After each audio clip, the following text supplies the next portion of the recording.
అడిపోతాను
అడిపోతాను అడిపోతాను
sir చేసుకున్నా మీరు మేము ఇద్దరు ఇచ్చినారు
హలో అన్నా, హలో పైకి ఎక్కాలి వేసుకొచ్చాను మీడియా పార్టీది పార్టీ ఆఫీస్ పైకి ఎక్కాను అతగలెక్క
వెనక ఉన్న వాళ్ళు కూడా దయచేసి ముందుకు రండి.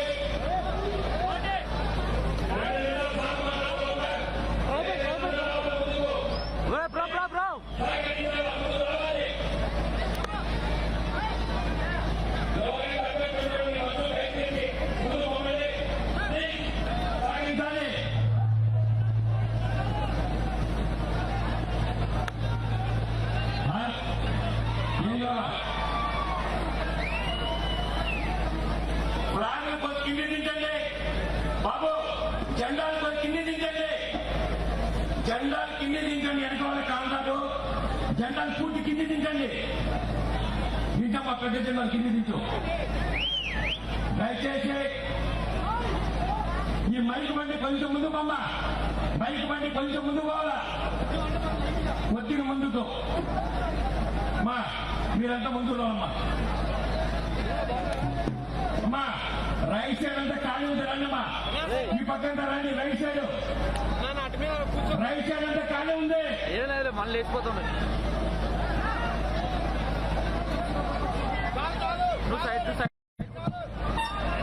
దయచేసి ప్లీజ్ అందరూ సహకరించాలి. గౌరవనీయులు పెద్దలు కోట్ల సూర్యప్రకాష్ రెడ్డి మాట్లాడుతున్నాం. సైడ్ సైడ్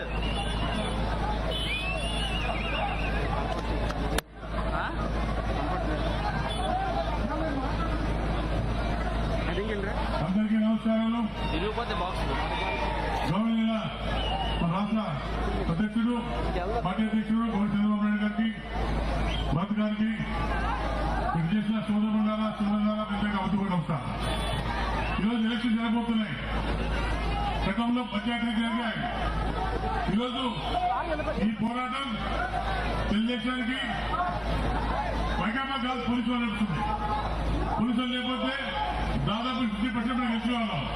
ఈ వ్యక్తి ప్రభుత్వానికి ధైర్యం లేక కాక పోలీసులు పెట్టుకొని కేసీ గెలుచుకుంటున్నాం.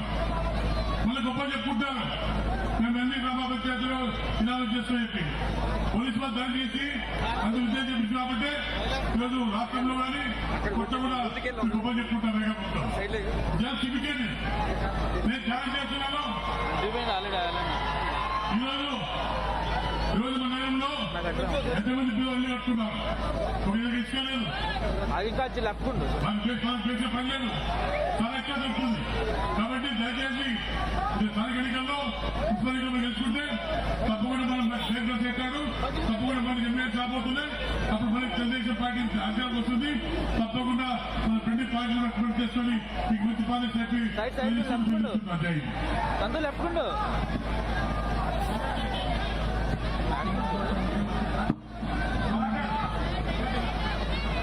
అలా ట్రై పెడితే ఇంకా భార్య మా పక్కన ఉంది. బద్రీనాథ్ ప్రభాకర్ మాట్లాడుతూ కోరుతున్నాను.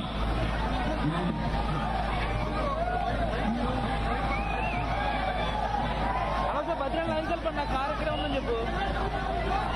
కర్నూలు నగర ప్రజలందరికీ మన నేత, మన నాయకుడు, మన జీవము, మన దేవుడు మన కర్నూలు నగరానికి వచ్చిన సందర్భంగా అందరికీ కూడా శుభాకాంక్షలు తెలియజేస్తున్నా.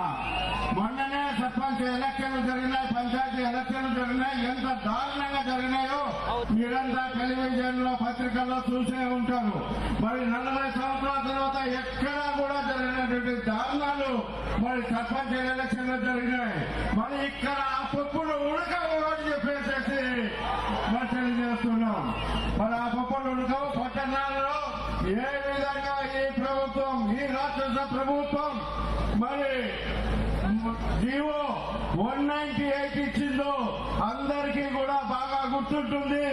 ఇళ్ళ అద్దరు కానీ ఇంటి యజమాని కానీ మరి పన్ను ఏ విధంగా పెంచబోతున్నారు అనేది మనకి స్పష్టంగా అర్థమైపోతుంది. సార్ కూడా మీకు చెప్తారు. మరి మీకు ఈరోజు 53 మరి కార్పొరేటర్ని మరి గెలిచి మన చంద్రబాబు నాయుడు గారికి కానుకలుగా ఇవ్వాలని చెప్పేసి నేను ఈ సందర్భంగా కూడా కోరుకుంటున్నా. మన ఐక్యత ఉంది.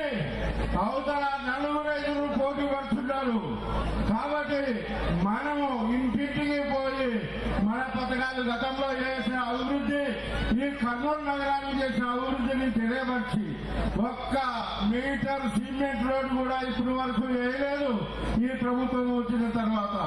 మరి అటువంటిది మరి జీతాలు కూడా ఇవ్వలేని పరిస్థితి కల్పించాడు జగన్ గారు. మరి ఆ విధానికి మరి రాష్ట్రాన్ని మన అప్పుల పాలు చేస్తున్నాడు. మన ఈ రాష్ట్రం మన భవిష్యత్తు పిల్లల కోసం ఉండేది అప్పుల పాలు కాకూడదు అంటే మళ్ళీ తెలుగుదేశం ప్రభుత్వం రావాల్సిన అవసరం ఉంది అని చెప్పి ఈ సందర్భంగా తెలియజేస్తూ మీ బంధువులకి మీ వార్డులో ఉన్న వాళ్ళందరికీ కూడా మరి సైకిల్ గుర్తు పైన ఓట్లు వేసి వేయించి గెలిపించాలని కోరుకుంటూ సెలవు తీసుకుంటున్నాను.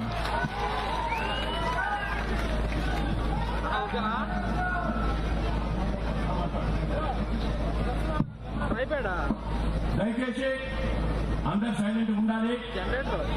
మన కర్నూలు అసెంబ్లీ నియోజక ఇన్ఛార్జ్ టీజీ భరత్ గారు ప్రసంగించాలని కోరుతున్నాను.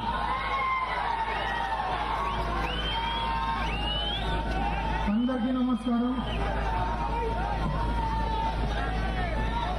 మన ప్రెసిడెంట్ చంద్రబాబు గారు, తెలుగుదేశం పార్టీ అధ్యక్షులు ఈరోజు మన కాన్ఫిడెన్స్ ఇవ్వాలని చెప్పి కర్నూలు నుంచి స్టార్ట్ చేయడం జరిగింది.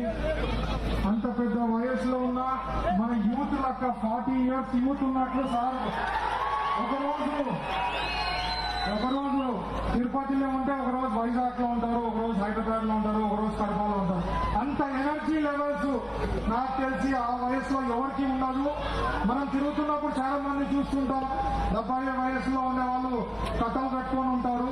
అట్లాంటిది అంత స్ట్రాంగ్ లీడర్ మనకి చంద్రబాబు గారిని చూసుకొని మన యూత్ అంతా కూడా చాలా మంది ఇన్స్పైర్ కావాలనేది నా కోరిక అండి. అలాగే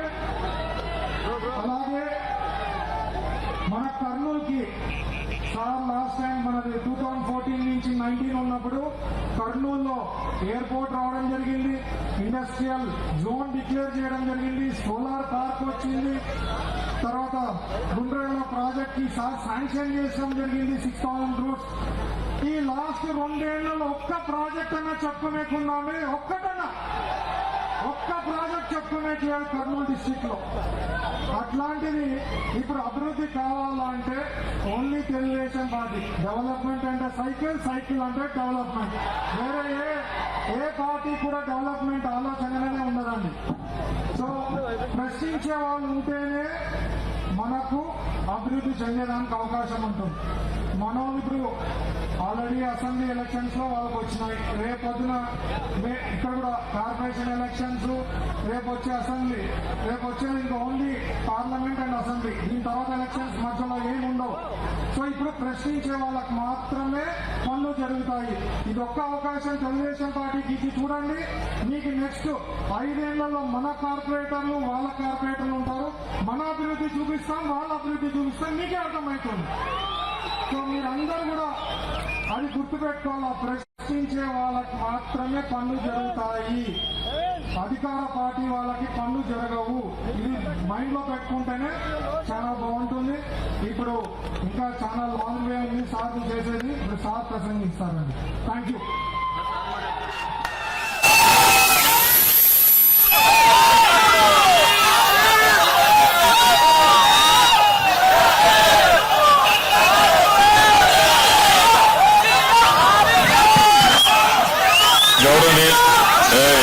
మైక్ సౌండ్ కొద్దిగా ఇక్కడ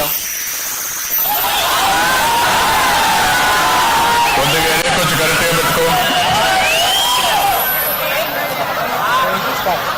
గౌరవనీయులు సూర్యప్రకాష్ రెడ్డి గారు, గౌరవనీయులు టీజీ భరత్ గారు, గౌరవనీయులు జిల్లా పార్టీ అధ్యక్షులు వెంకటేశ్వర్లు గారు, గౌరవనీయులు నంద్యాల తెలుగుదేశం పార్టీ అధ్యక్షులు వెంకటరెడ్డి గారు, నాకు ప్రాణ సమానమైన తెలుగుదేశం పార్టీ కుటుంబ సభ్యులకు నేను ఈరోజు కర్నూలుకు వచ్చినప్పుడు మొట్టమొదటి మీటింగ్ ఇది. బ్రహ్మాండంగా స్వాగతం పలికారు. నాకు స్వాగతం పలికిన సోదరి సోదరులందరికీ పేరు పేరున మనస్ఫూర్తిగా నమస్కారాలు, అభినందనలు, శుభాభినందనలు. ఈరోజు నేను వచ్చింది రేపు జరిగే ఎన్నికల్లో తెలుగుదేశం పార్టీ నిలబెట్టినటువంటి కార్పొరేట్ అభ్యర్థుల్ని గెలిపించమని మిమ్మల్ని కోరడానికి వచ్చాను. నేను అనుకుంటున్నాను మీరు కూడా నా ఆలోచనతో ఏకీభవిస్తారనుకుంటున్నా. తప్పకుండా తెలుగుదేశం పార్టీని గెలిపిస్తారని చెప్పి ఆశిస్తున్నాను. కర్నూలు రాయలసీమకు గేట్వే.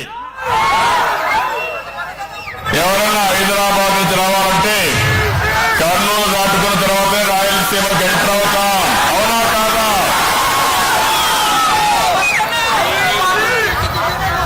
అదే మాదిరిగా బ్రిటిష్ వాళ్ళతో పోరాడాడు, గుర్తుందా మీకు? ఉయ్యాల వారు నరసింహారెడ్డి పోరాడాడు, గదగదలాడించాడా లేదా? మీరు పోలీసులు భయపడతారా? భయపడతారా తమ్ముళ్ళు అని మిమ్మల్ని అడుగుతున్నా.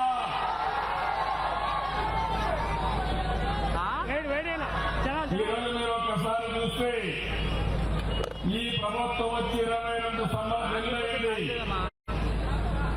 మంచికి మారు పేరు కర్నూలు కూడా మంచిగా ఉంటారు. ఎవరైనా కానీ మీరు ద్రోహం చేస్తే వాళ్ళ గుండెల్లో నిద్రపోతారు తప్ప వాళ్ళు క్షమించరు. అలాంటి కర్నూలులో మనం చూస్తే నేను కూడా ఒకటే మిమ్మల్ని కోరుతున్నా. ఆ రోజు రాష్ట్ర విభజన జరిగింది. 16,000 కోట్ల రూపాయల లోటు బడ్జెట్. ఇంకో పక్క మనం కూర్చోవడానికి కూడా ఒక ఆఫీసు లేని పరిస్థితి.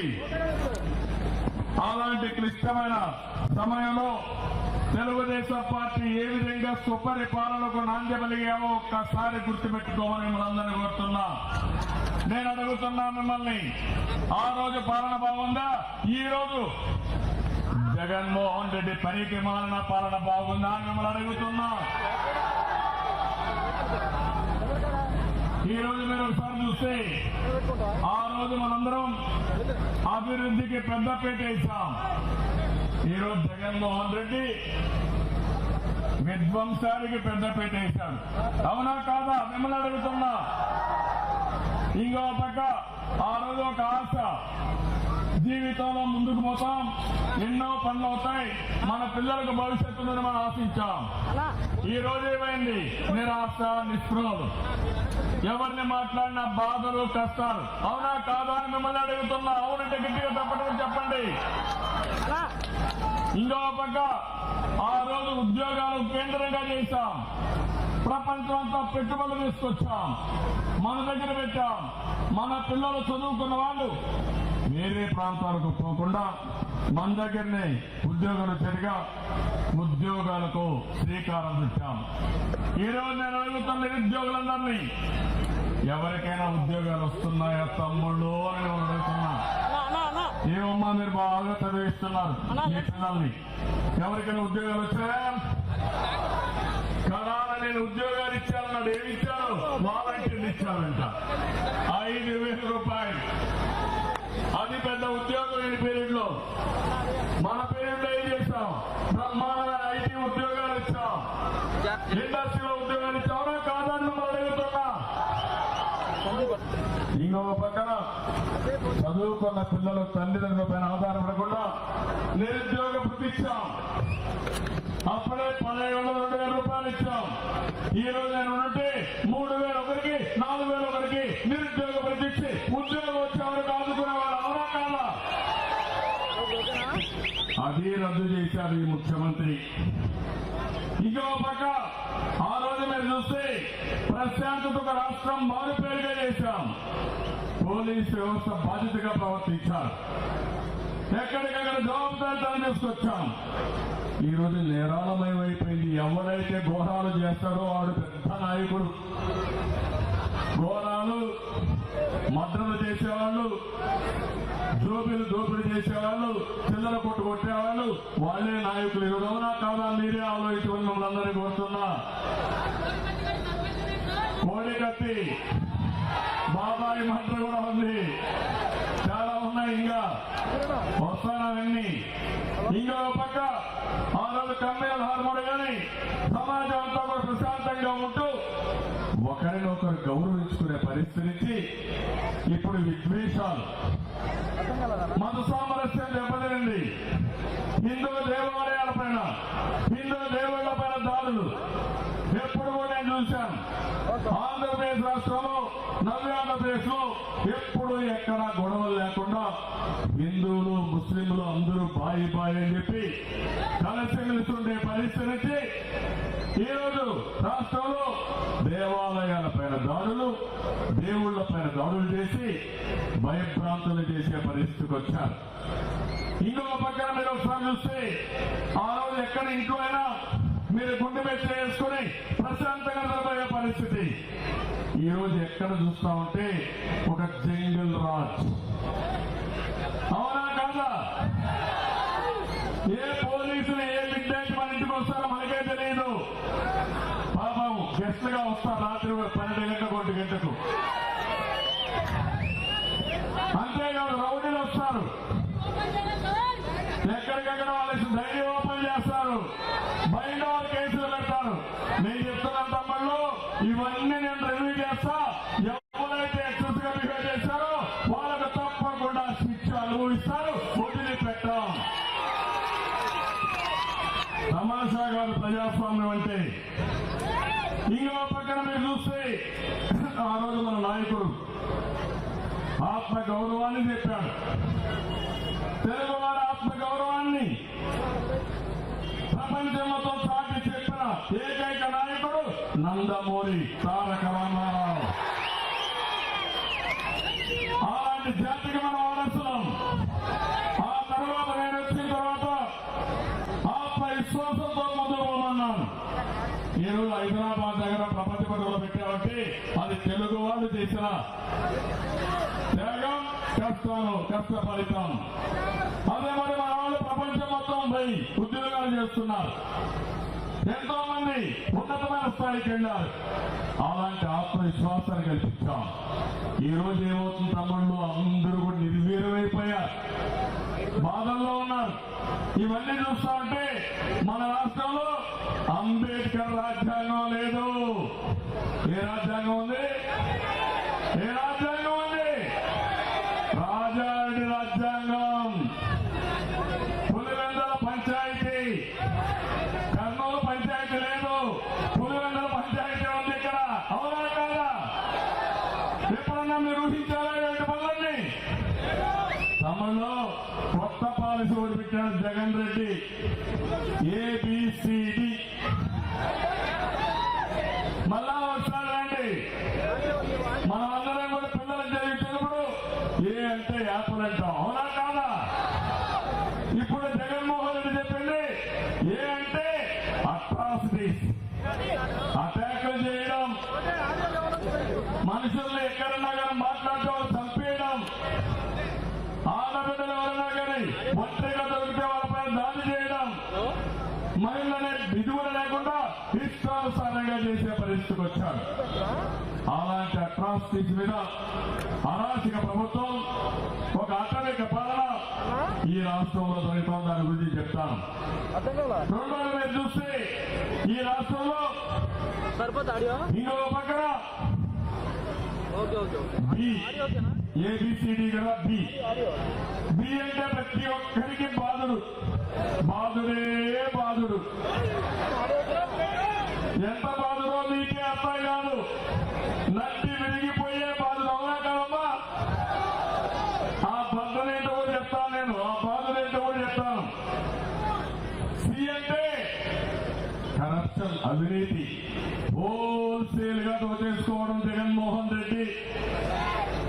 అన్నిట్లో డబ్బులు లేకపోతే ఎక్కడా పనులు అవుతున్నాయమ్మా? ఇప్పుడు మీకు ఎవరికైనా పనులు అవుతామన్నా? హోల్సేల్ గా దోచేస్తున్నాడు. అదే మాదిరిగా డి అంటే విధ్వంసం. ఎవడొచ్చినా వదిలిపెట్టడు. ఎంత దారుణం అంటే అమరావతి 1,00,000 కోట్ల రూపాయల ఆస్తి మొత్తం సర్వనాశనం చేశాడు. ఇలాంటివి చాలా ఉన్నాయి, అవి కూడా చెప్తాను. రోడ్లు కూడా తమ్ముడు రేపు రోడ్డు కూడా అయిపోయినాయి, అవి కూడా వేశారు. నీ ఆస్తి కూడా ఉండదు. రేపు నీ ఆస్తి ప్రతిరోజు పోలీస్ స్టేషన్కి వెళ్ళి రిజిస్ట్రేషన్ ఆఫీస్కి వెళ్ళి నీ ఆస్తి నీ పేరుందా లేదా, నీ ఇల్లు నీ పేరుందా లేదా, ఎవరైనా కొట్టేశాడా నువ్వు చూసుకునే రోజు తొందరలోనే వస్తుంది. అది ఏమీ ఇదిగా ఉండటం లేదు. ఈరోజు ఇంకో పక్కన చూస్తే ఈ జగన్మోహన్ రెడ్డి అసలు పిరికోడు, పిరికి పంద. నేను అడుగుతున్నా, నీకు ధైర్యం ఉంటే మేము చేసే విమర్శలకి సమాధానం చెప్పమని ఈ కర్నూలులో సవాలు విసురుతున్నా. చెప్తారా తమ్ముడు? చెప్పారా ఎప్పుడన్నా? ఇంకో పక్క ఎవరైనా నిరసన తెలియజేస్తే వాళ్ళ మీద దాడులు చేస్తారు. ఇంకో పక్క మీరు చూస్తే ఎవరైనా విడుదల చేసినా ఆయనకు ఆ కుర్చీ వచ్చింది, రాక వచ్చింది. ఒక ఛాన్స్ అన్నాడు, ఒక్క అవకాశం అన్నాడు, ముద్దులు పెట్టారు, మీరు కూడా ఏమారారు. అవరా కాదా? ఇప్పుడేం చేస్తున్నాడు? పిడి గుర్తులు కొడుతున్నాడు. దొరికిన వాళ్ళు దొరికినట్టే కొనేస్తున్నాడు. ఎందుకంటే ఇతనికి మోసగాడి, మోసాలు చేయడంలో తిట్ట. ఎన్నికల ముందేం చెప్పారు మీకు? మా బాబాయ్ ఎవరో చంపేశారన్నాడు. మనం కూడా అనుకున్నాం, ఎవరో చంపేశారు అనుకున్నాం. సిబిఐ కావాలన్నాడు. మనందరం అనుకున్నాం, పాపం అనుకుని ముందు ఏమారా నేను చెప్పిన ఇల్లా. నేను ఆ రోజు ఒక మాట చెప్పాను. ఒకసారి అన్నాడు, ఒక అవకాశం అన్నాడు. ఒక అవకాశాన్ని కరెంటు తీగ పట్టుకుంటే పైకెళ్తాం, జాగ్రత్తగా ఉండమన్నాను. కానీ నా మాట ఇల్లా మీరు. అదే మరిగా ఈ రోజు వచ్చి చూస్తే ఆ రోజు బాబాయిని చంపేశారని చెప్పిన వ్యక్తి ఇప్పుడు బాబాయిని ఎవరు చంపారో మీకే అర్థమైంది. ఎవరు చంపారో తెలుసా తమ్ముళ్ళు? అర్థమైందా లేదా? ఏమో అర్థమైందా లేదా? వివేకానంద రెడ్డి కూతురు, జగన్మోహన్ రెడ్డి సోదరి నేరుగా హైకోర్టు పోయి మా నాన్నను ఎవరు చంపారో తెలియాలి కాబట్టి సిబిఐ ఎంక్వైరీ అంటే జగన్మోహన్ రెడ్డి ఆ రోజు సిబిఐ కావాలి, ఈ రోజు సిబిఐ వద్దు. ఏంటి నువ్వు దోషి కాకపోతే సిబిఐ అడగలగదా? అది జగన్మోహన్ రెడ్డి నిజ స్వరూపం. ఇంకో పక్క నిన్న ఇంకో సోదరి సొంత చెల్లెలు రోడ్డు మీద పడింది తెలంగాణలో. పడిందా? ఆ రోజు ఏం చేశాడు? ఊరు తిప్పాడు. తిప్పాడా లేదా? పాదయాత్ర చేయించాడా లేదా? పదవి ఇవ్వాల, ఆస్తులు ఇవ్వాల. దాంతో ఆవిడ కూడా ఇప్పుడు వచ్చి నాకు అన్యాయం జరిగింది, నేను కూడా పార్టీ పెడతాననే పరిస్థితి వచ్చిందంటే ఈ జగన్మోహన్ రెడ్డికి విశ్వసనీయత ఉందా అని మిమ్మల్ని అడుగుతున్నా.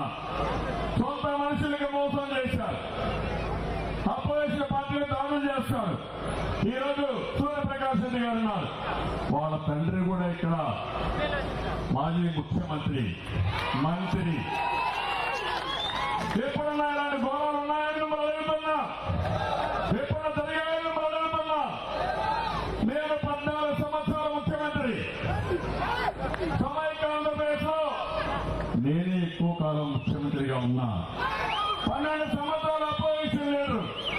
నేను అనుకోనంటే ఈ వైఎస్ఆర్ కాంగ్రెస్ నాయకులు తిరిగేవాళ్ళ తమ్ముళ్ళు అని మనం తిరిగేవాళ్ళ. ఆ రోజు ప్రజాస్వామ్యం కోసం ముందుకు పోయాం, ఒక పద్ధతి ప్రకారం ముందుకు పోయాం. ఈ రోజు మీరు చేసే పనులు చూస్తా ఉంటే ఎంత దారుణండి. తిరుపతికి పోయానని నిన్న మీరు చూస్తుంటారు. చిత్తూరులో ఎనానమస్ గా నామినేషన్ అని చేశారు, బెదిరించారు, భయభ్రాంతులు చేశారు. సిగ్గు కూడా లేకుండా పోలీసులు వాళ్ళకు ఒత్తాసు పలికారు. ఆ తర్వాత తిరుపతి పోతే పిరికితనంతో నన్ను చిత్తూరుకి తిరుపతికి రానికుండా ఎయిర్పోర్ట్ లోనే నన్ను నిలబెట్టారు. 9:30 గంటలున్నాను, నేను వెళ్ళాలని చెప్పాను. కడాలి ఎస్పీ విద్యుత్ దగ్గరికి వస్తారు, నాటకాలు ఆడతారు. నాటకాలని మేమన్నీ చూస్తాం, మీరు బయట వస్తే లా అండ్ ఆర్డర్ ప్రాబ్లం వస్తుందని చెప్పి నమ్మించి మోసం చేస్తారు. 49కి 37 నామినేషన్లు చిత్తూరులో వన్ సైడ్ గా వేసేసుకున్నారు. క్యాండిడేట్ సంతకం పెట్టకపోయినా వాళ్ళ సంతకాలు వీళ్ళే పెట్టి వీళ్ళే చేశారంటే ఏమన్నా తమ్ముళ్ళు మీరే ఆలోచించి రాజ్యమా అరాచకమా మీరందరూ ఒక్కసారి ఆలోచించాల్సిన అవసరం ఉంది. అదే మాదిరిగా ఏకగ్రీవాలు, బలవంతపై ఏకగ్రీవాలు, ఏకగ్రీవం కాదు బలవంతపై ఏకగ్రీవాలు. నేను అడుగుతున్నా, ఎప్పుడైనా సరే చరిత్రలో ఇన్ని ఏకగ్రీవాలు ఉన్నాయా అని మిమ్మల్ని అడుగుతున్నా. ఏం పీకావని చెప్పి నీకు ఓటేయాలా? ఏమన్నా చేశావా నువ్వు? ఏమన్నా కనపరుస్తావా? నీకు ఉంది, చాలా చేశాడు, సర్వనాశనం చేశాడు.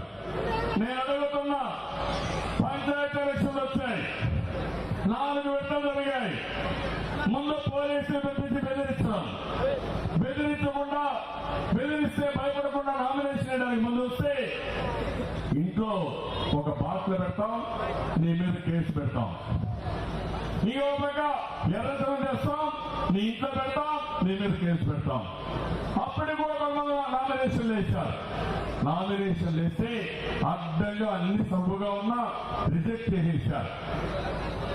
అంటే ఎంత దారుణం అంటే ఈ రోజు మీరు చూసినప్పుడు మొత్తం 2,994 మున్సిపాలిటీస్ కానీ డివిజన్లు కానీ ఉంటే దీంట్లో 575 నామినేషన్స్ అయిపోయినాయి. అంటే 21% అయినాయి. దాంట్లో ఏదో పొడిచినట్టు 570 వైఎస్ఆర్ కాంగ్రెస్ కి, 5 మాత్రం తెలుగుదేశానికి, 1 బీజేపీకి, 2 ఇండిపెండెన్స్ ఇచ్చారు. నేను అడుగుతున్న, సిగ్గులేని ఈ ముఖ్యమంత్రికి ప్రజల దగ్గరికి వెళ్దాం, ఓట్లేమను, గెలవను, ప్రజాస్వామ్యం గారా నేను కూడా సవాలు చెప్తున్నా. అంతేగాని బలవంతపు ఏకగ్రీవాలు, లేకపోతే డబ్బులు పెట్టి కొనడాలు, పశువుల వారిగా ఫైనల్ గా ఎక్కడికెక్కడ మనం గెలిచినా వాళ్ళు అనౌన్స్ చేసుకోవడం దుర్మార్గమైన కార్యక్రమం. పంచాయతీ ఎలక్షన్ లో జరిగింది. పోలింగ్ అయిన తర్వాత రాత్రంతా 7 గంటలకు మనమే గెలుస్తూ వచ్చాం. ఇప్పుడే సూర్యప్రకాశ్ గారు చెప్పినట్టు దగ్గర 50% పైన గెలిచేవాళ్ళం. 9 నుంచి తగ్గాయి, 12 గంటలకు ఇంకా తగ్గిపోయినాయి, 1 గంటకు ఆ ప్రాంతంలో వన్ సైడ్ అయిపోయినాయి. అంటే మిడ్ నైట్ డ్రామా. ఈ ముఖ్యమంత్రి అడుగుతున్నాను, సిగ్గు ఎగ్గు లేకుండా తెలుగుదేశం పార్టీ గెలిస్తే ఆ సీట్లు మీ లెక్కలు వేసుకుంటే మిమ్మల్ని ఏమన్నా అడుగుతున్నాయని. నిన్న పుంగనూరులో 31కి 31 నామినేషన్స్ అయినాయి. 104 ఎంపీ సర్పంచులకి 104 యునానిమస్ అయిపోయినాయి.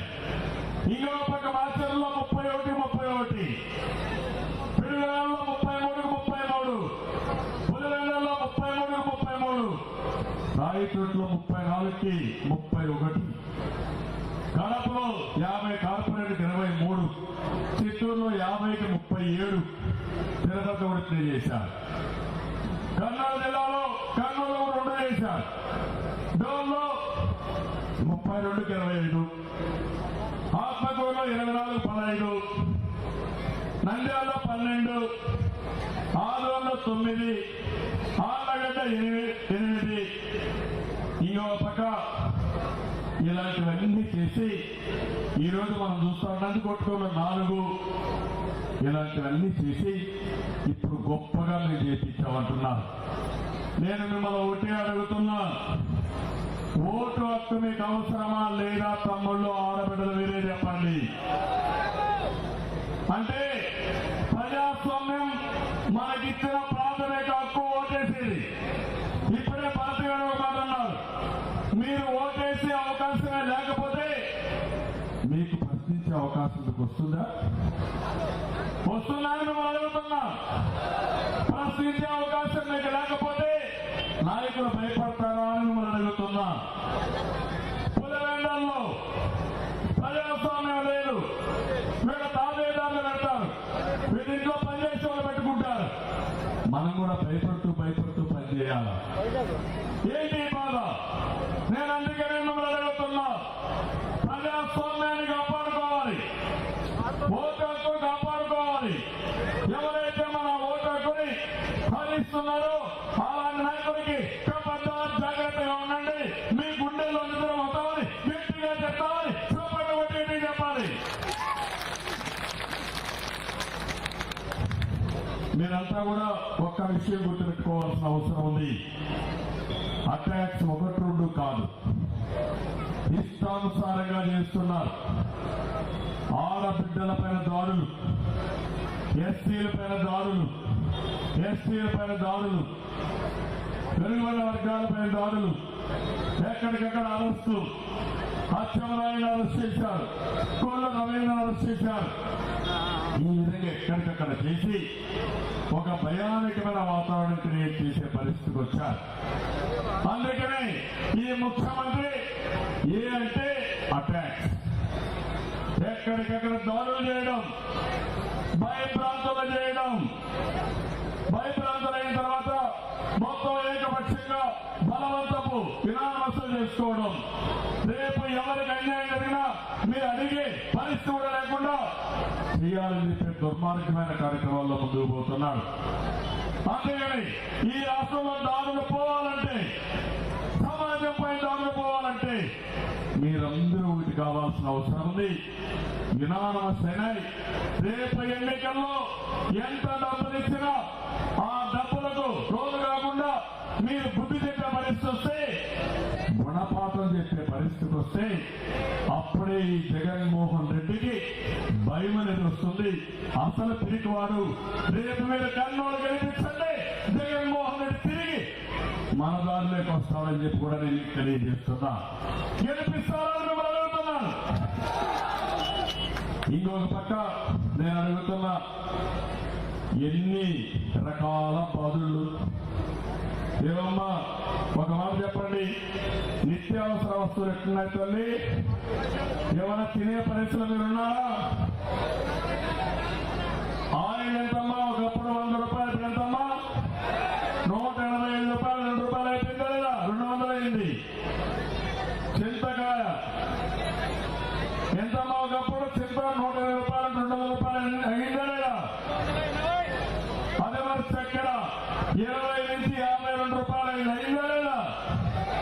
ఇంకో పక్కన మినప్పప్పు ఎంతమ్మా? 60 నుంచి ఎంత కొన్నా ఏమన్నా? 135, 155. అదే మరి కందిపప్పు 70 రూపాయలు ఎంత అయింది?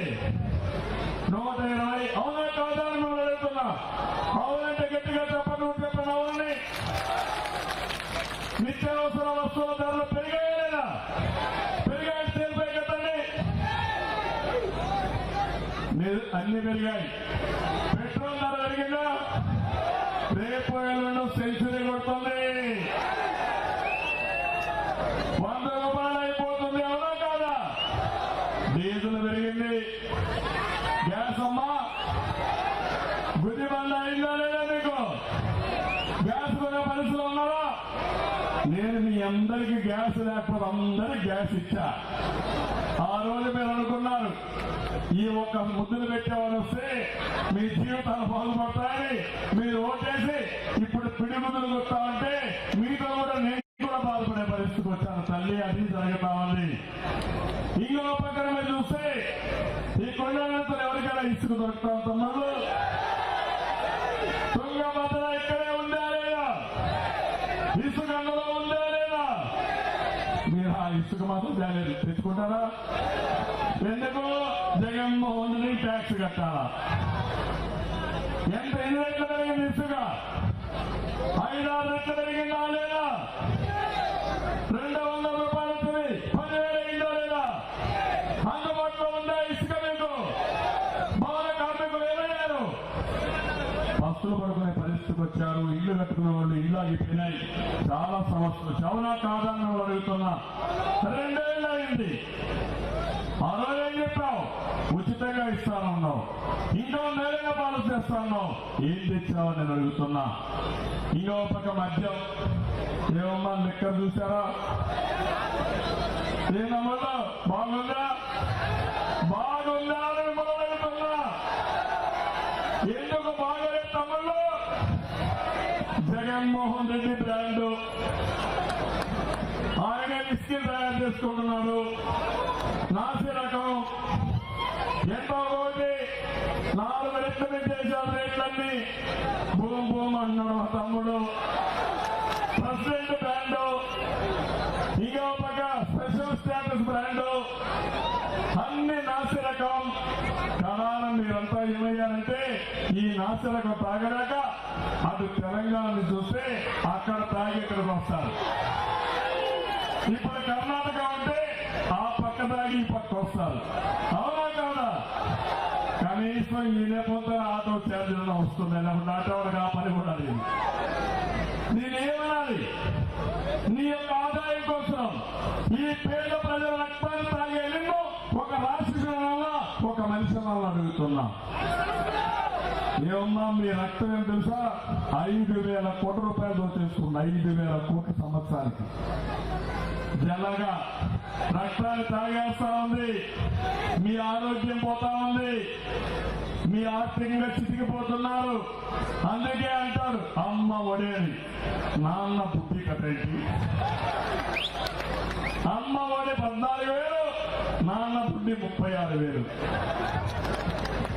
ఏమంటారు మీరే చెప్పండి, అవునా కాదా? ఎక్కడ న్యాయం ఇది? ఇంకో పక్క మీరు ఒకసారి చూస్తే సిమెంట్ ఇది ఫ్యాక్టరీ ఉంది, 150 రూపాయలు తెచ్చేశారు.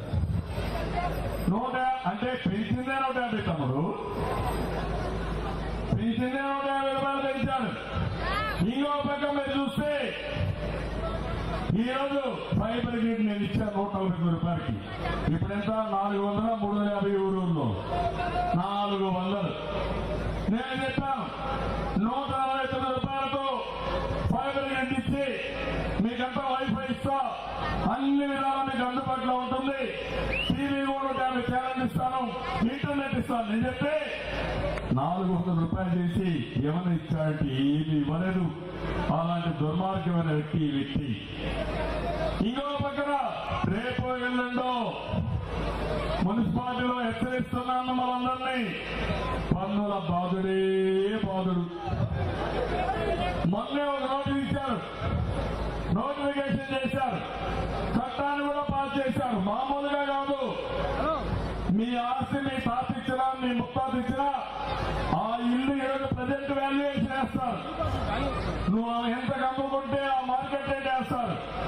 దాని మీద 15% సంవత్సరం ట్యాక్స్ కట్టాలి. ఇంత ట్యాక్స్ కట్టలేవని మీరు ఇల్లు వేస్తే రెంట్కు పోతే అంతే అక్కడ వేస్తారు. కాబట్టి వాళ్ళ మీద కూడా బాధుడుగా చాలా అర్థం అవుతుంది. అంటే నేను ఇప్పుడు ఉదాహరణకు ఎన్నికలు అవుతానే 500 రూపాయలు ఇంటి ప్రాపర్టీ ట్యాక్స్ కట్టేవాళ్ళు 5,000 రూపాయలు వస్తుంది. 20,000 రూపాయలు మీ షాపు కనుక కడతా ఉంటే కమర్షియల్ ప్లేస్ కి 2 లక్షలు వస్తుంది. ఇదే కాదు, నీళ్ల పైన పన్ను వేస్తానంట. మీరేదైనా కంపౌండ్ పెట్టుకుంటే ఒకసారి పోతే ట్యాక్స్, 2 సార్లు పోతే మళ్ళా ట్యాక్స్, 3 సార్లు పోతే మళ్ళా ట్యాక్సే. డ్రైనేజ్ వ్యవస్థ పైన, వీధి దీపాల పైన పన్ను, ఇంకో పక్కన వీధిలో నడిస్తే ఫుట్పాత్ దానికి కూడా పన్ను అంట. పార్కులో పోతే పన్నులు. ఎవరు నేర్పించారు నాకైతే అర్థం కాలేదు. ఈ రోజు రాష్ట్రంలో ఈయనకు 0.5% అప్పులు కావాలి. గవర్నమెంట్ వీళ్ళే చెప్పారు మీరు పేదల పైన పనులు వేయండి, మీరు అప్పులు తెచ్చుకోమని. దీనికోసం ఈరోజు అప్పులు తెచ్చే పరిస్థితికి వచ్చారు. మద్యపానం మాట్లాడుతున్నాడు. ఏం చెప్పాడు? ఏం చెప్పాడు? మద్యపానం నిషేధం పెడతామన్నాడా? చెప్పాడా లేదా? జ్ఞాపకం ఉందా లేదా? జ్ఞాపకం తెలివై కదండి. ఇప్పుడు ఏం చేస్తాం తెలుసా తల్లి? రేట్లు వెంటనే కాదు తమ్ముడు.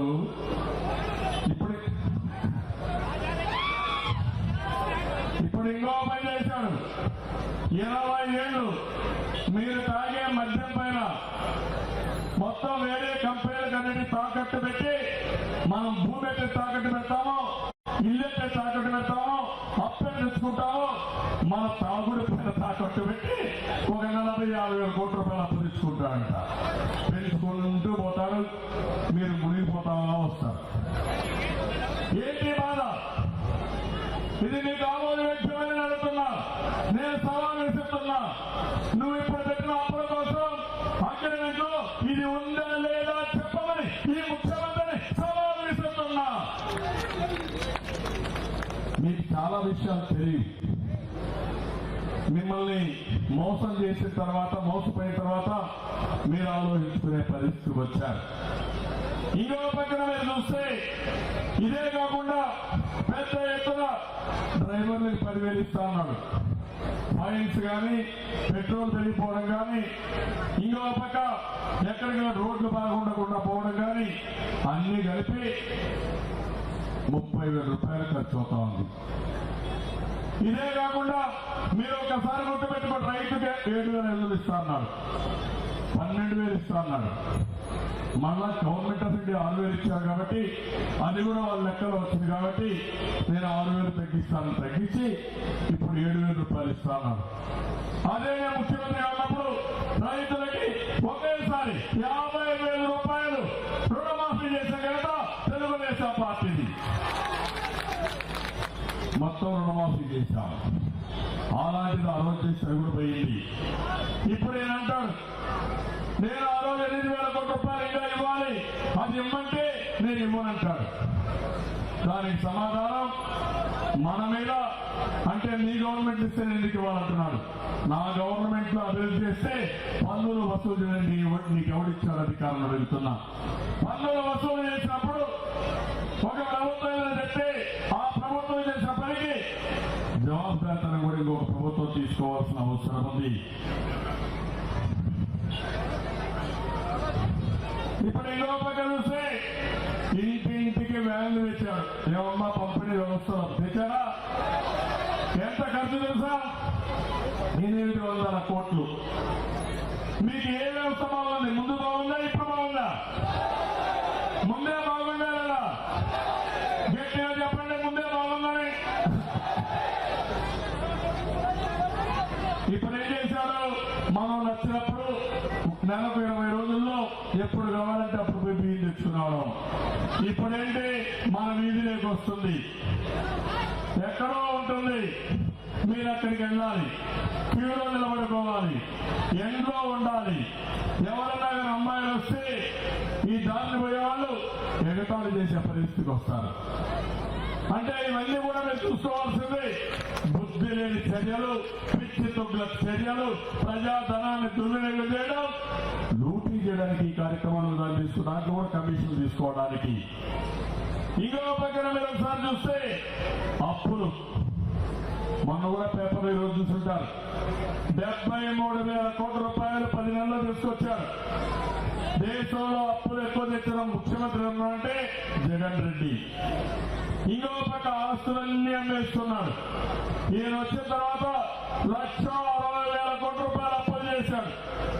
ఈయన దిగిపోయే కొద్దికి 4-5 లక్షల కోట్ల అవినీతి మొత్తం అప్పులైపోతాయి. అప్పులైతే మీరు ఏమవుతారు? నేను అడుగుతున్నాను మిమ్మల్ని, ఎవరో కట్టరు, మీరే కట్టాలా? మనమే కట్టాలి.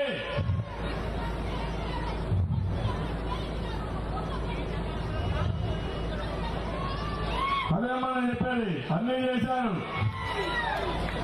ఇప్పుడు ఉదాహరణ మీరు చూస్తే 22 నెలల్లో 1,60,000 కోట్ల రూపాయల అప్పు. ప్రభుత్వ ఆస్తులు ఇస్తారు అమ్మాయికి, ప్రభుత్వ ఆస్తులు అమ్మేయడం. ఒక నెలలో 70,000 కోట్ల రూపాయలు, 74,000 కోట్ల రూపాయల అప్పులు. పోయిన సంవత్సరం 46,000 కోట్లు, సంవత్సరం అప్పులు పెరుగుతున్నాయి, ఆదాయం తగ్గిపోతా ఉంది. మన ఆదాయం మీరు చూస్తే 88,000 కోట్ల రూపాయల ఆదాయం అయితే 74,000 కోట్ల రూపాయలు అప్పులు తెస్తున్నారు. తమ్ముడు, నీ ఆదాయం అంతా అప్పు కూడా సరిపోదు. ఇంకెక్కడి నుంచి వస్తారు మీరు?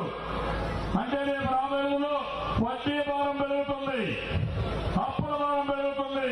నేను అడుగుతున్నా, మీ ఇంట్లో ఎవరైనా కుటుంబ పెద్ద ఆస్తిని జల్సాలు చేస్తే ఆ కుటుంబం ఏమవుతుందమ్మా? ఏమవుతుంది? రోడ్డు సృష్టించాలి, ఆదాయం పెంచాలి, అభివృద్ధి చేయాలి, సంక్షేమం చేయాలి. అట్లా కాకుండా ఆదాయం తగ్గిపోతా ఉంటే అప్పులు చేసి ఆస్తులు అమ్మేసి మొత్తం చేస్తే రేపు మనం అడగతున్నానా? ఏమవుతాం మనం? నేను అడుగుతున్నాను వాళ్ళందరినీ. ఈ రోజు మీరు ఒక్కసారి చూస్తే ఈ వేసిన భారం చాలా దారుణంగా వేశారు. 43,000 రూపాయలు పెరిగిన ధరల వల్ల మీకు భారం పడిన ఇంట్లో ఒకసారి కూర్చొని ఆలోచించండి. డైరెక్ట్ గా ఇండైరెక్ట్ గా ట్యాక్స్ల భారం, పెరిగిన ధరల భారం 43,000 రూపాయలు. ఇంకో పక్క వడ్డీ మొత్తం మనకి మీరు ఇచ్చిన అప్పులన్నిటికీ 1,07,000 రూపాయలు. మొత్తం చూస్తే 1,00,000 రూపాయలు ఇంకా ఇండైరెక్ట్ ట్యాక్స్ లోపల వేశాడు. మీ అందరికీ ఈ యొక్క 22 నెలల్లో 2,50,000 కోట్ల రూపాయలు భారం పడింది, అప్పు పడింది. ఈ విషయం మీరు ఒక్కసారి గుర్తుపెట్టుకోండి. అంటే 2,50,000 కోట్లు అంటే వడ్డీ ఎంత అవ్వదు? ఎంత అవుతుంది? 10% వేసుకుంటే 25,000. అదే 15% అంటే 50,000. అంటే మీరు అప్పు కట్టే పరిస్థితిలో ఉన్నారా? మీరు జగన్మోహన్ రెడ్డి కట్టరు, మీరే కట్టాల్సింది. ఆ విషయం కూడా మీరు గుర్తుపెట్టుకోవాల్సిన అవసరం ఉంది. ఎక్కడికి పోతా ఉంది డబ్బులు? అవినీతి, ఇసుకలో అవినీతి, మద్యంలో అవినీతి, ఇంటి జాగాల్లో 5 లక్షల రూపాయలు చేసే ఆస్తిని ఎకరాని 30 లక్షలు 40 లక్షలు కొట్టారు. ఈ విధంగా అవినీతి జరిగింది. ఇంకో పక్క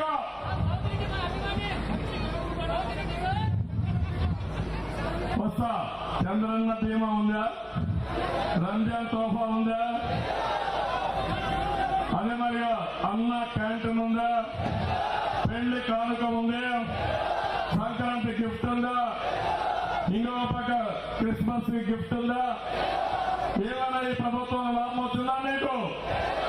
మాటలు తప్ప ఇంకోటి కాదు. అవినీతి మాత్రం విపరీతంగా దోచేశాడు. కోర్టులో దోచుకుంటున్నాడు, ఖనిజ సంపద దోచుకుంటున్నాడు.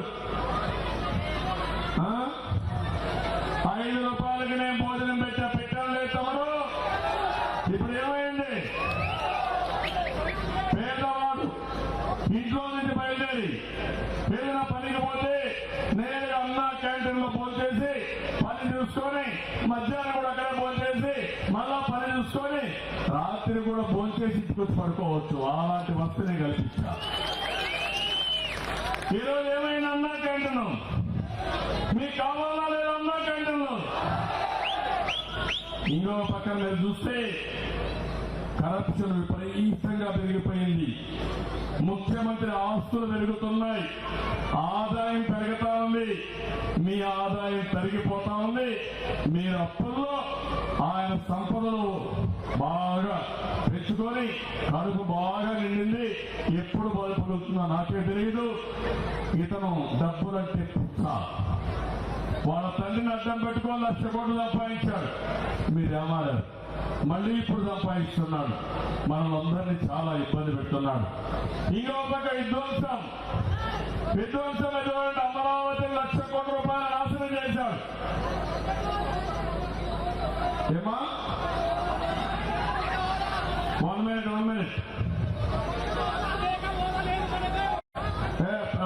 వస్తా అందుకే వస్తా, అదే వస్తున్నా. నేను అడుగుతున్నా మిమ్మల్ని, ప్రత్యేక హోదా ఏం చెప్పాడు తమ్ముళ్ళు? మీ అందరికీ చెప్పాడా? ఏం చెప్పాడు? ప్రత్యేక హోదా మనకు సంజీవని, అది వస్తే మన పిల్లలకు ఉద్యోగాలు వస్తాయి, కానీ ప్రత్యేక హోదా సాధిస్తా 25 మంది ఎంపీలు ఇమ్మన్నారు. మీరు మెడలు వస్తానని మా తమ్మ చెప్తున్నాడు. మెడలు వస్తానని ఇప్పుడు మెడ దించేశాడు. దించాడా లేదా? మెడ పడేశాడా లేదా? ఏంటో కారణం ఏంటి? ప్రత్యేక హోదా అవసరమా లేదా? అవసరంగా గట్టిపడమని చెప్పండి. ఇతను నయవంచన చేశాడా లేదా అని మనం అడుగుతున్నా. మోసం చేశాడా లేదా? మోసగారికి బుద్ధి చెప్పాలా లేదా? అమరావతి పోయింది, ప్రత్యేక హోదా పోయింది, పోలవరం ఆ రోజు నీళ్లు హక్కు అది పోయింది. విశాఖ ఉక్కు, ఆంధ్రుల హక్కు, ఉద్యమ స్ఫూర్తి అది పోయింది.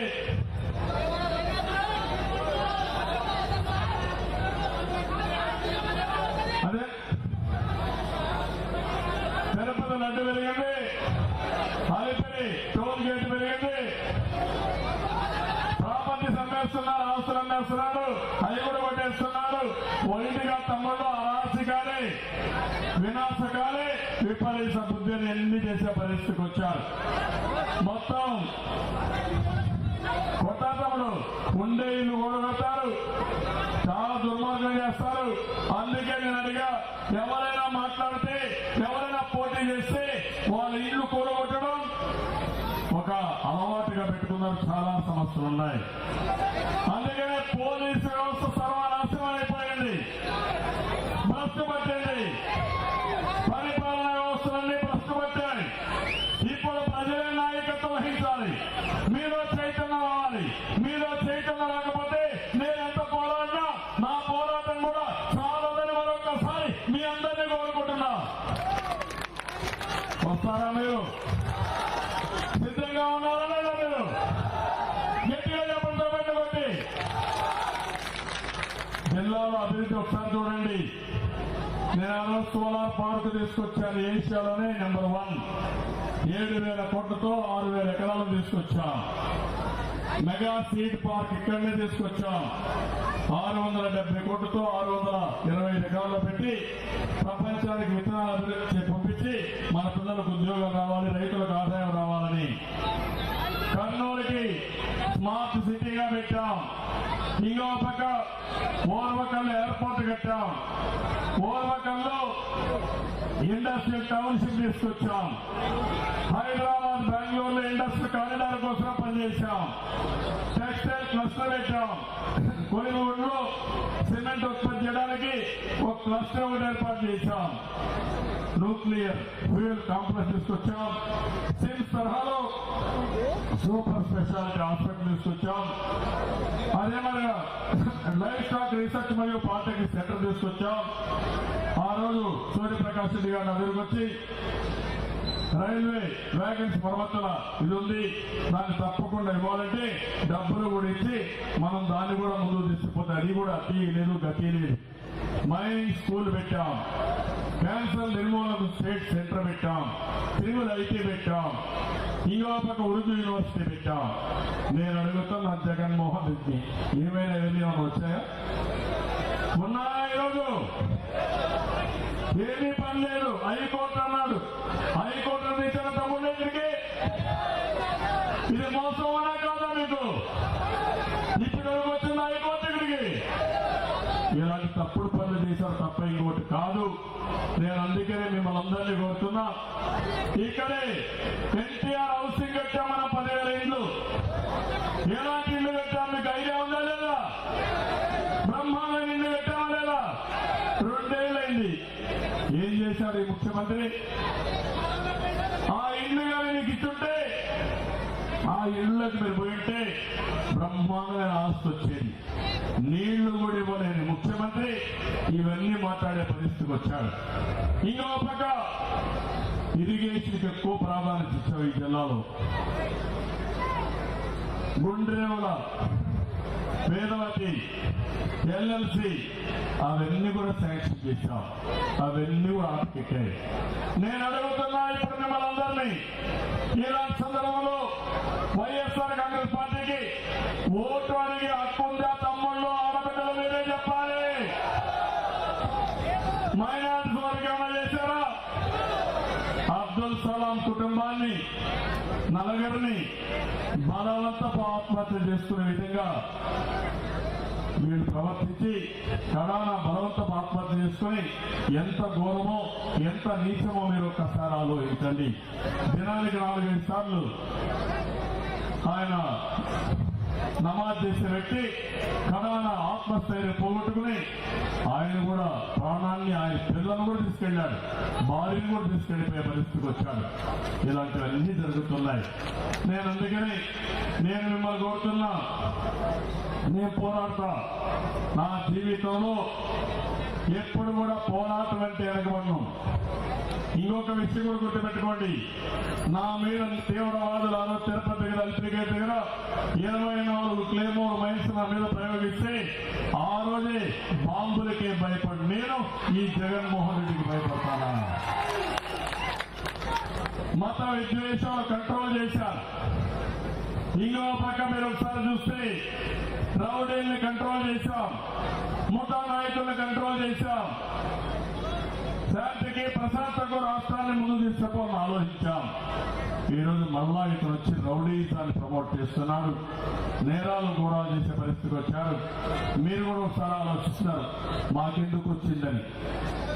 మీకోసరం కాదు, ఈరోజు న్యాయ వ్యవస్థ కూడా దెబ్బతీసే పరిస్థితికి వచ్చాడు, స్టేట్ ఎలక్షన్ కమిషన్ దెబ్బతీసే పరిస్థితికి వచ్చాడు. ఒక మైనారిటీ సోదరుడు మన షరీఫ్ గారు మున్సిపల్ మన కౌన్సిల్ చైర్మన్ అంటే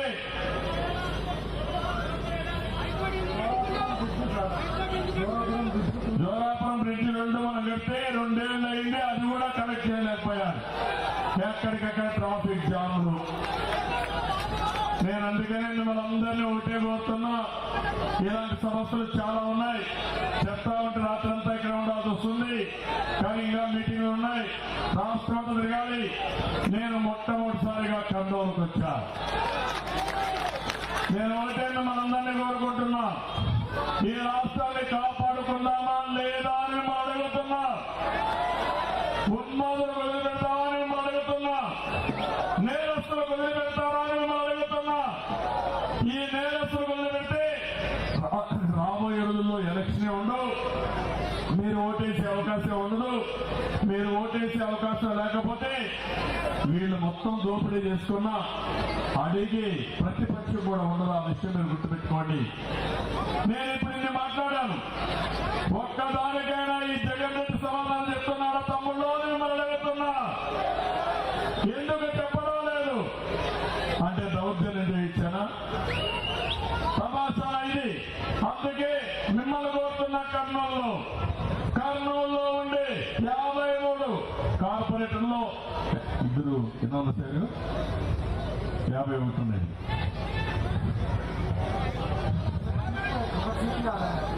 మొత్తం కలిసి ఇప్పుడు 50 ఉంటే 2 వాళ్ళకైనాయి. ఒకటి సిపిఐకి ఇచ్చాం. మనందరూ ఒకటి అడుగుతున్నాం, రేపు ఎన్నికల్లో సైకిల్ గుర్తు కోటేసి ఎన్టీ రామారావు గారు పెట్టిన తెలుగుదేశం పార్టీ గెలిపిస్తామని గట్టిగా తప్పకుండా హర్షాన్ని తెలియజేయండి. అందుకే మీరు ఒకసారి చూసినప్పుడు ఈరోజు ఒక నిర్దిష్టమైన ప్రణాళిక ఇచ్చాం, ఎన్నికల మేనిఫెస్టో ఇచ్చాం. మీ పన్నులు తగ్గాలంటే తొలి తీర్మానం చేస్తాం, అన్న క్యాంటీన్ పెడతాం, మంచినీళ్ళు సరఫరా చేస్తాం, టౌన్ అభివృద్ధి చేస్తాం. 10 పాయింట్లు ఇచ్చాం. ఈ 10 పాయింట్లు అమలు చేసి వాళ్ళ పరిపాలన, మన పరిపాలన, ఈ మున్సిపాలిటీలు, ఈ కార్పొరేషన్లు చేసి చూపించే బాధ్యత తెలుగుదేశం పార్టీ తీసుకుంటామని మీ అందరికీ చేస్తున్నా. మీరందరూ కూడా 4 రోజులే ఉంది టైం. ఇంటింటికి వెళ్ళండి, చెప్పండి జరిగే అన్యాయం, జరగబోయే అన్యాయం, భవిష్యత్ అంధకారం చేసేటప్పుడు మనం కూడా ముందు జాగ్రత్తగా ప్రతి ఒక్కరిలో చైతన్యం వస్తే తప్ప లేకపోతే చాలా నష్టపోతాం. రాష్ట్రాన్ని కాపాడుకుందాం, భావితరాల భవిష్యత్తు కాపాడుకుందాం. అయిపోయిన తమ్ముడు, కానీ ఇంకా మీరంతా కూడా నేను అందుకనే ఒక్క అవకాశం అడిగారు, అవకాశం ఇచ్చారు. ఇప్పుడు పిరికోడు, అందుకే దాడులు చేస్తున్నాడు, భారం వేస్తున్నాడు. ఏ అంటే దాడులు, బి అంటే భారం, సి అంటే అవినీతి, డి అంటే విధ్వంసం, అన్ని చేసి భయపెట్టాలనుకున్నాడు.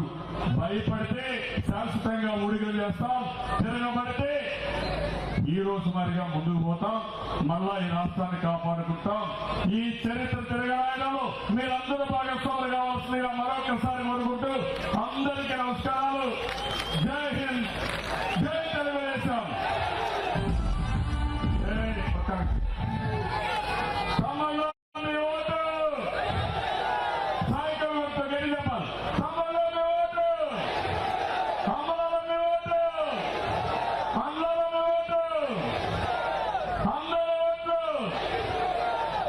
తెలుగుదేశం నిందామా? తెలుగుదేశం, తెలుగుదేశం, తెలుగుదేశం. అమర ఎన్టీఆర్, ఎన్టీఆర్, ఎన్టీఆర్, ఎన్టీఆర్. అందరూ గట్టిగా ఉంటారు కదా, ఓటేస్తారు కదా, యామారు కదా, 1000 రూపాయలు 2000 రూపాయలు మోసపోరు కదా. మోసపోకపోతే శాశ్వతంగా మనకు టికెటే. అది గుర్తుపెట్టుకోవాలని కోరుతూ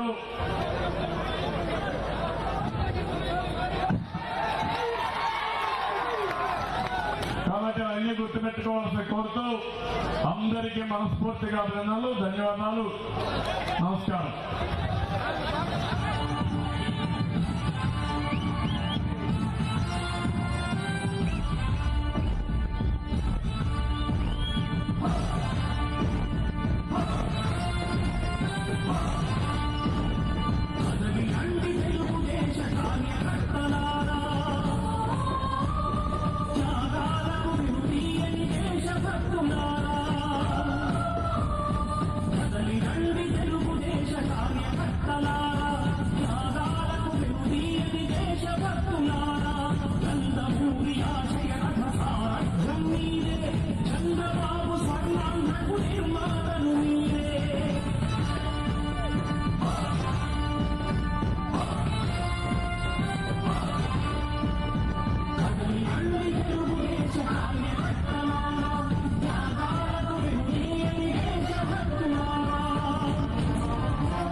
అందరి సహకారం మీ అభిమానం పార్టీకే మూలధనం తీర్చలేని రుణం నందమూరి ఆశయ రథ సాధ్యం మీదే చంద్రబాబు స్వర్ణాంధ్రకు నిర్మాణం